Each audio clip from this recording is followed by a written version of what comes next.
Hey everyone, it's Brenda with Stampin' Up. I had an inquiry the other day about these pink cards that I put in my stamp sets, so I thought I would do a quick little video and show you what this is all about.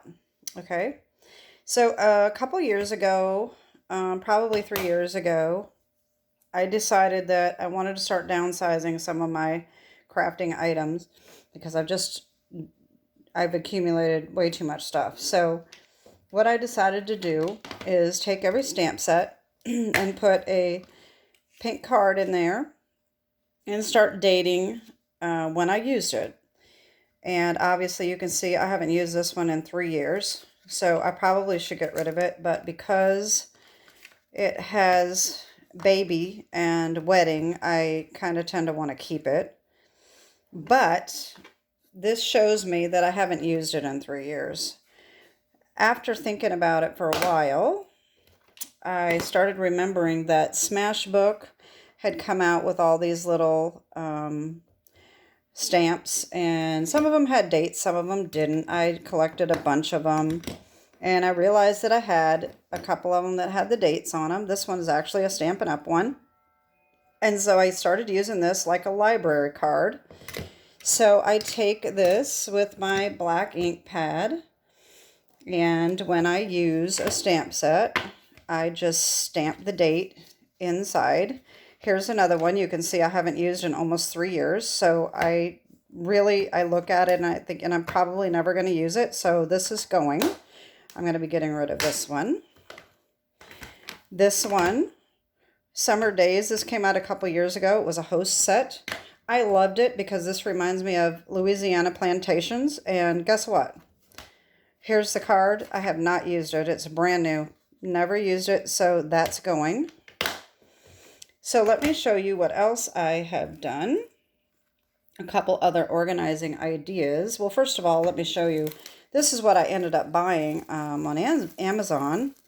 I think it was Amazon. Just blank cards. I like to use pink because it stands out. So if it falls out, it's going to be more noticeable than white.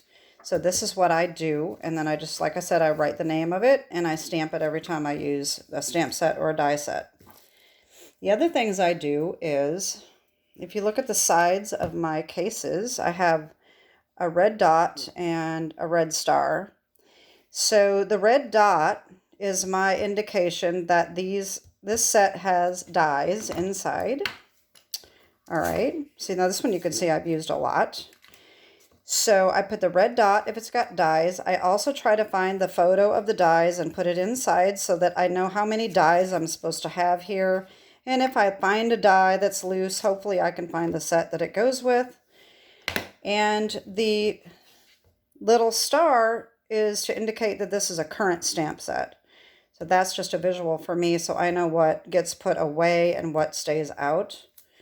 Now, if a stamp set has a punch that goes with it, what I do is I have these little stickers and I put a P on it and I put that on there. And by the way, I cover up the red dots and the P stickers with just some packing tape. I just put a little piece of packing tape over the top to keep that on. So I put the P on here for a punch, and I punch out the punch, and I tape it inside so that I know that that's what the punch is that I'm looking for.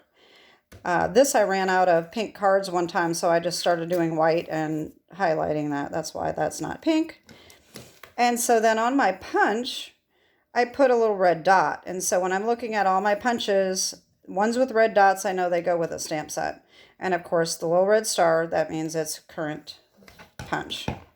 So that's what I do. I use these little Avery dots, and I have one of these little hole punches that punches a star. So that's how I do my little stars, and a regular paper punch for the holes. And then I've got my little circles to put on the edge of the cases.